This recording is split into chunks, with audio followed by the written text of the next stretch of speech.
Okay, students, Anand of, I will take quite right. Anand of Mumbai, consigned goods and Anand is a consignor.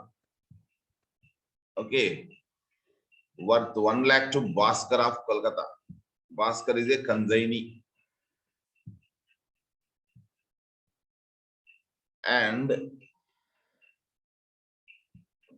part 5,500 as paid. And paid as paid card. I mean, part got paid. Okay. And paid rupees 5,500 as freight and insurance and received 40,000 as advance from consignee. Bhaskar paid, full stop. Rupees 1,000 as Actroy and cottage and rupees 2,700 as selling expenses. 3/4 of goods were sold for rupees 1,10,000 and charged 5% commission on sales. Students, ఇక్కడ ఒక transaction ఏమంటే 1 lakh goods consignment జరిగింది. దాంతో పాటు 5,000 consignor ఖర్చు పెట్టినాడు. 5,500. Okay, ఆ తర్వాత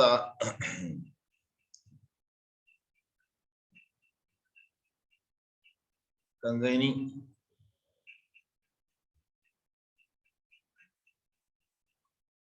ఈ ఒక్కటి డిస్కస్ చేస్తే చాలు. ఈ రెండు consignor consignee account, sorry consignment account, consignment account, consignee account.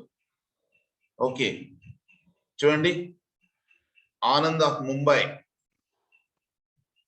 Anand of Mumbai consigned goods worth 1 lakh అంటే consignment account debit to goods sent on consignment అని రాస్తాం.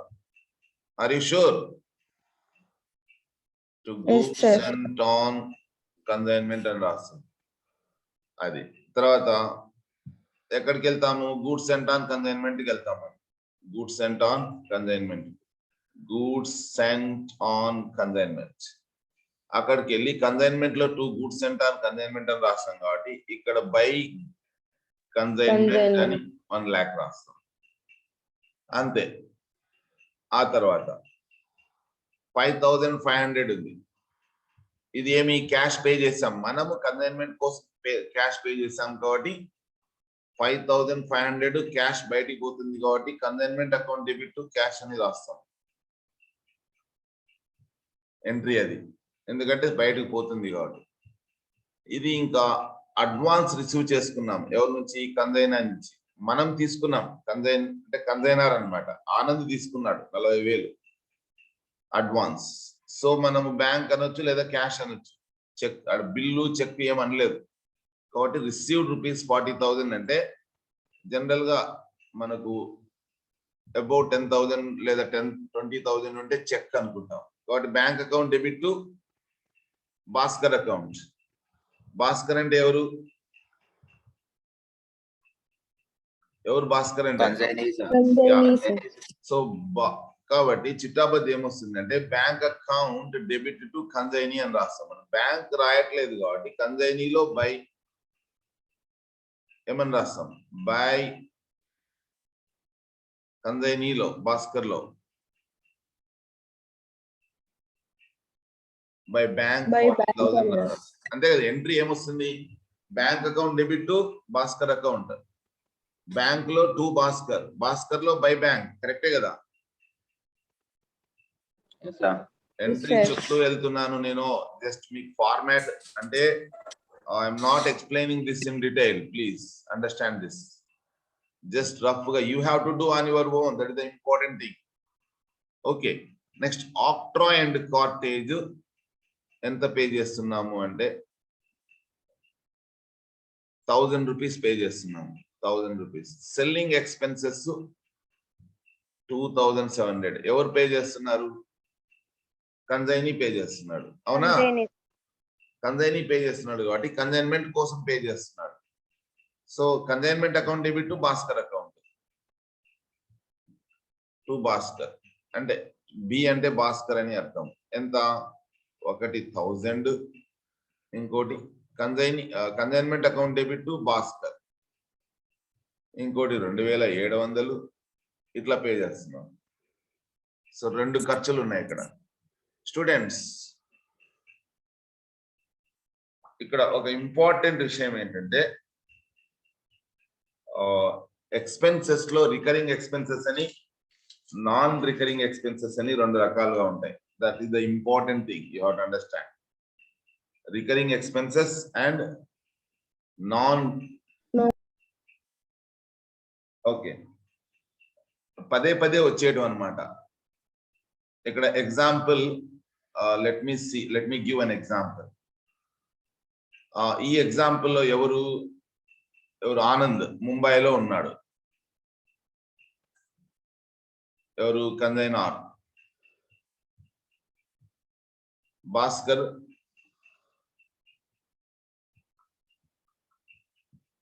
కోల్కతాలో ఉన్నాడు. సరుకు పంపిస్తాం కదా మనం ఇక్కడికి,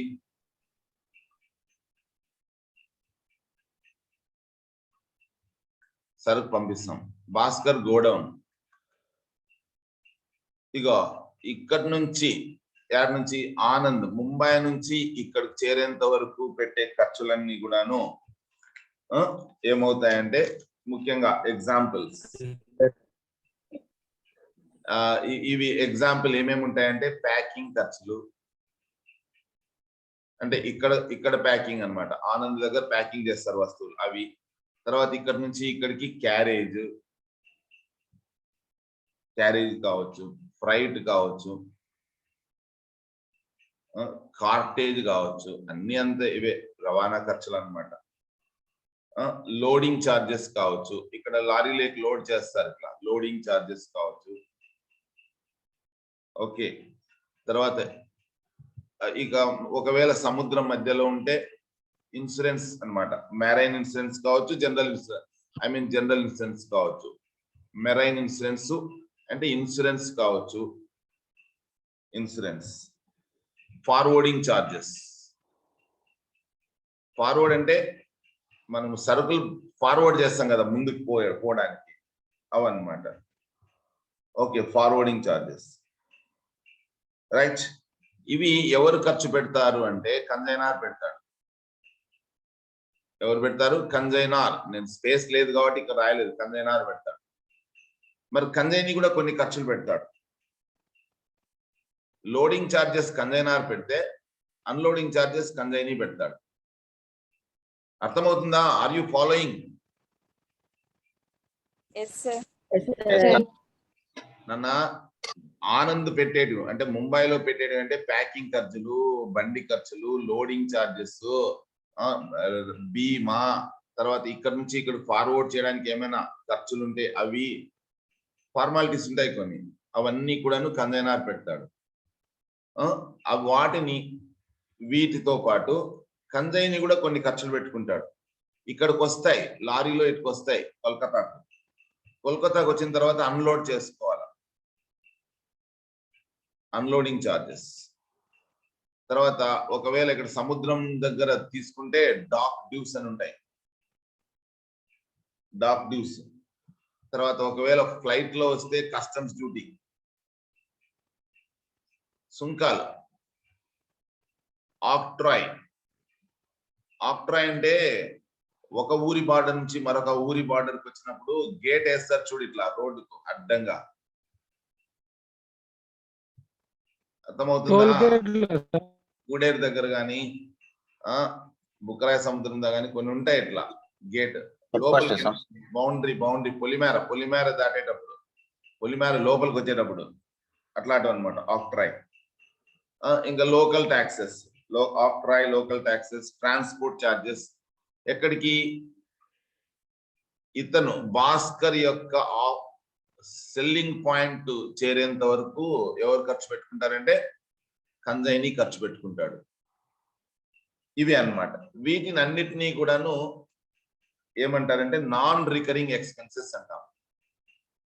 నాన్ అంటే మళ్ళీ రావివి, ఒకసారి మాత్రమే. ఎక్కడి నుంచి?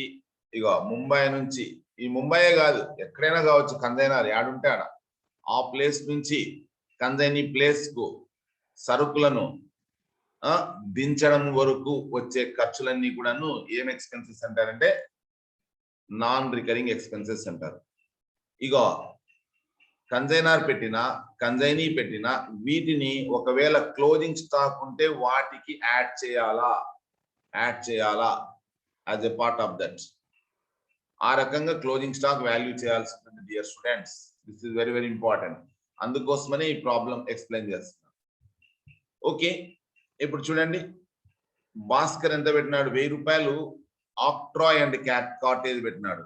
ఆక్ట్రాయ్ అండ్ కాటేజ్ అంటే ఇగో ముంబై నుంచి ఇక్కడ వరకు ఎక్కడో ఒక పాయింట్ వరకు వచ్చింటాయి. ఆ పాయింట్ నుంచి అంటే కోల్కతాకు వచ్చింటాయి. కోల్కతా ఒక హార్బర్ నుంచి కానీ ఎయిర్పోర్ట్ నుంచి కానీ తన యొక్క ఆఫీస్ దాకా తీసుకునేంత వరకు పెట్టే ఖర్చులను ఆక్ట్రాయ్ కాటేజ్ అనొచ్చు. ఎగ్జాంపుల్, ఈ 5500 ఎవరు పెట్టినారు? ఆనంద్ పెట్టినాడు. కనపడుతుందా మీకు? 5500. ఇది ఆనంద్ పెట్టినాడు. ఇక్కడ వరకు వస్తాయి, కోల్కతా వరకు వస్తాయి. కోల్కతాకు వచ్చిన తర్వాత భాస్కర్ కూడా కొంచెం ఖర్చు పెట్టుకుంటాడు అక్కడి నుంచి తన ఆఫీస్ కోసం. అవి ఆక్ట్రాయ్ అండ్ కాటేజ్ అనొచ్చు మనం.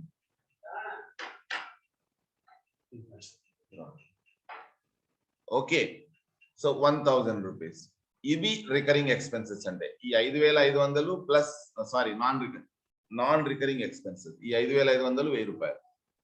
ఇంకా తర్వాత ఇక్కడ గోడౌన్కి వచ్చిన తర్వాత సెల్లింగ్ ఎక్స్పెన్సెస్ ఉంటాయి.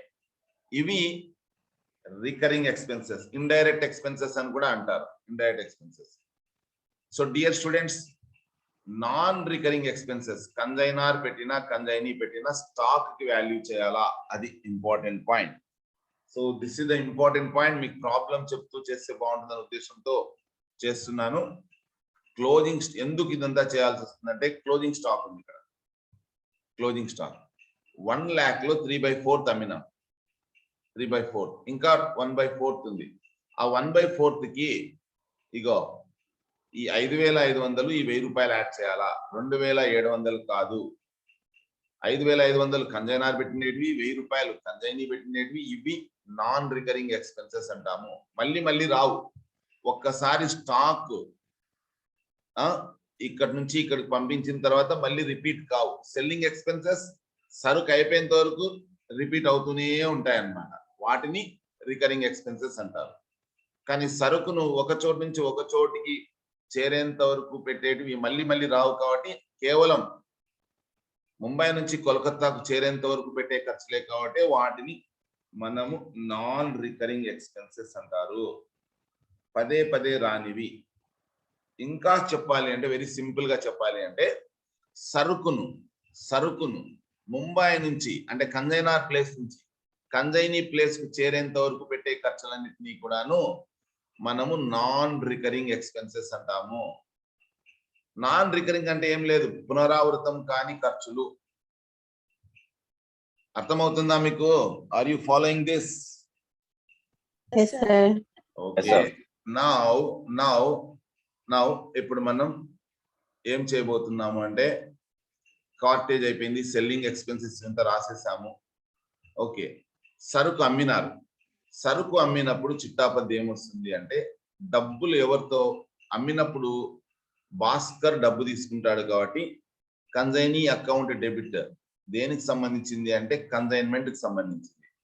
So consignee account debit to consignment account అని ఎంత కమ్మినారు అంటే 1,10,000 కమ్మినారు. 1,10,000 ఇవి రాసుకుంటాం మనం. 1,10,000. ఓకే, బాగుంది. కానీ 3/4 మాత్రమే అమ్మినారు students. That is the important thing. సరే, ఈ 1,10,000 కి 5% కమిషన్ అంట. 5% కమిషన్. 5% కమిషన్ అన్నప్పుడు ఓకేనా, 1 lakh 5 ఎంత అవుతుంది? 5,500 అవుతుందా? 1,10,000.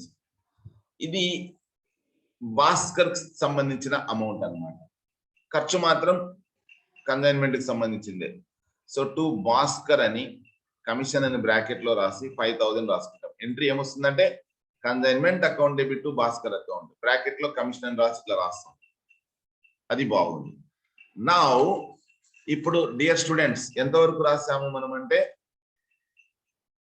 ఓకే, ఇవి మూడు మనం ఎక్కించుకోవాల్సి ఉంటుంది. కన్సైన్మెంట్ అకౌంట్ లో టు భాస్కర్ ఏం రాసాము, ఇది ఇది అయిపోయింది. ఇది తర్వాత సేల్స్ రాసినాము, Bhaskar account debit to consignment account అని. ఇప్పుడు ఈ మూడు రాసుకోవాలా. ఈ మూడు కూడా భాస్కర్ పెట్టిండే ఖర్చులే, అంటే ఐ మీన్ భాస్కర్ సంబంధించినవే. ఒకటి కన్సైన్మెంట్ లో టు భాస్కర్ అని, భాస్కర్ లో బై కన్సైన్మెంట్ అని. దేనికి సంబంధించింది అంటే ఒకటి ఇగో ఆక్ట్రా అండ్ కార్టేజ్ 1000 రూపీస్ రాస్తావు. ఇంకోటి బై కన్సైన్మెంట్ అని రాసి సెల్లింగ్ ఎక్స్పెన్సెస్ 2700 రాస్తావు. తర్వాత తనకు రావాల్సిన కమిషన్ అది కూడాను బై కన్సైన్మెంట్ అని రాసి 5500 రాస్తాం. సో కన్సైన్మెంట్ అకౌంట్ లో కన్సైనీ అకౌంట్ లో రాస్తాము. ఇప్పుడు value of closing stock, this is very very important.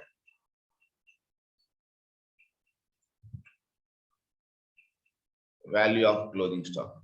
Students, total consignment ద్వారా మనం పంపించిన సరుకు ఎంత అంటే 1 lakh. అందులో 3/4 అమ్ముడుపోయింది అంటే ఎంత అమ్ముడుపోయినట్టు?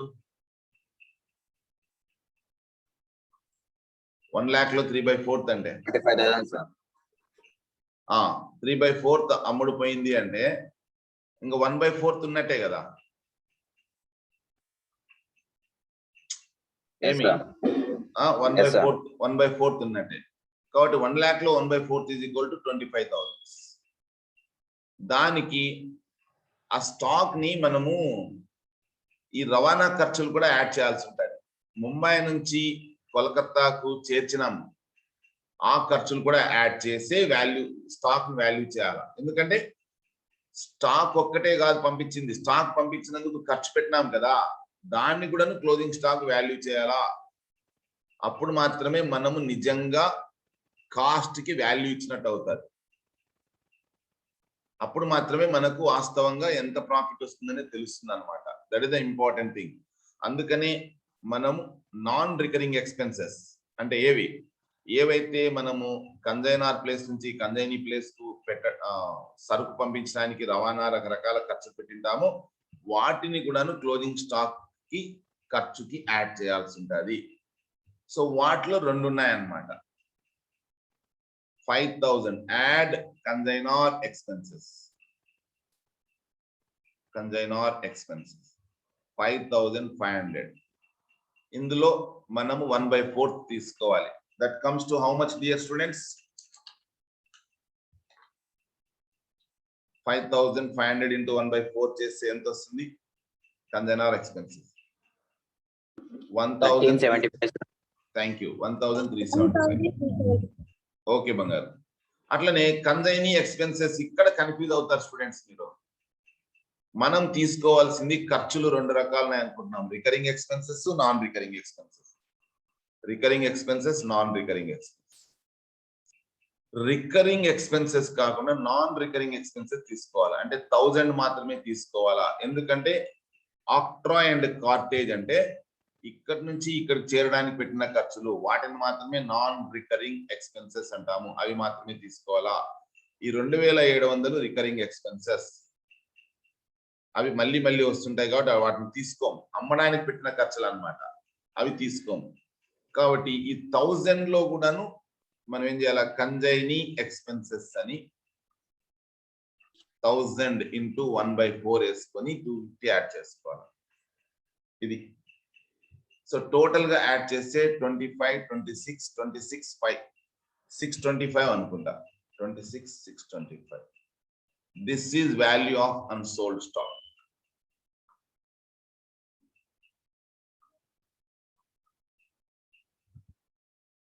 Okay student, this is value of unsold stock.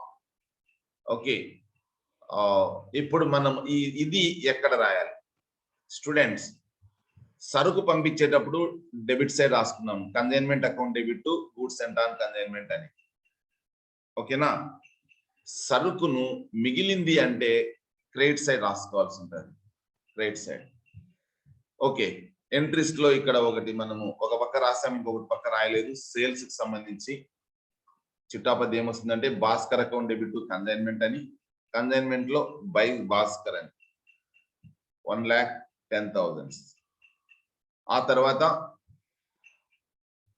ఈ వాల్యూ ఆఫ్ అన్సోల్డ్ స్టాక్ ఏం రాయాల్సి ఉంటుందంటే చిట్టాబద్దు మనం స్టాక్ ఆన్ కన్సైన్మెంట్ అని రాసుకోవాలి. బై స్టాక్ ఆన్, ఎందుకంటే సరుకు పంపించినప్పుడు డెబిట్ సైడ్ రాసినాము, సరుకు మిగిలితే క్రెడిట్ సైడ్ రాసుకోవాలి. Okay, so by stock on consignment ఎంత అంటే ఇగో ఈ వాల్యూ 26,625. 26,000 ఇది. సో ఈ తర్వాత మనము ఓకే ఇది క్రెడిట్ ఇది డెబిట్ టోటల్ వేసుకుంటాము. 1 lakh that 6,625. 1 lakh that 6,625. ఇంక మిగతాది 2 P&L అకౌంట్ అని రాసుకుంటాం. ఇంకా తర్వాత కన్సైన్కి సంబంధించి 1,10,000 లో ఇవన్నీ లెస్ చేస్తే మిగతా అమౌంట్ బ్యాంక్ అంటే డబ్బులే పంపిస్తాడు అనుకొని అజ్యూమ్ చేసుకొని మనము బ్యాంకు బ్యాలెన్సింగ్ ఫిగర్ గా రాసుకుంటాం. ఇంకా తర్వాత గూడ్స్ సెంట్ ఆన్ కన్సైన్మెంట్ లో ట్రేడింగ్ అకౌంట్ కు ట్రేడింగ్ అకౌంట్ అని ట్రాన్స్ఫర్ చేస్తూ క్లోజ్ చేస్తాం. That's all. I hope you have understood this. ఓకేనా students? Okay sir. Okay, sir. Okay. Right. Thank you. Shall we move on to second problem? So, వెళ్దామా ఇంకో problem కు? ఓకేనా నాన్న, వెళ్దామండా? Okay sir. Right. Okay, sir. ఇంకో 10 minutes ఉంది, చేయొచ్చు, ఏం పెద్ద ప్రాబ్లం ఏం కాదు. మిగతావి నేను వీలున్నప్పుడు నేనే రికార్డ్ చేసి పంపిస్తాను, వినండి. ఎందుకంటే అదే పనిగా మీరు వినాలన్న ఇబ్బంది. నాకు వీలున్నప్పుడు యూట్యూబ్ లో పెట్టేస్తాను. అట్లా ప్లాన్ చేద్దాం.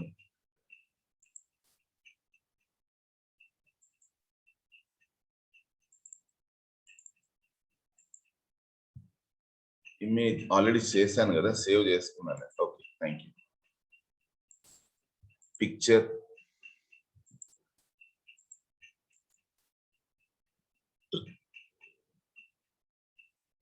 okay, this is the problem. 10 minutes time undi. I will try to explain.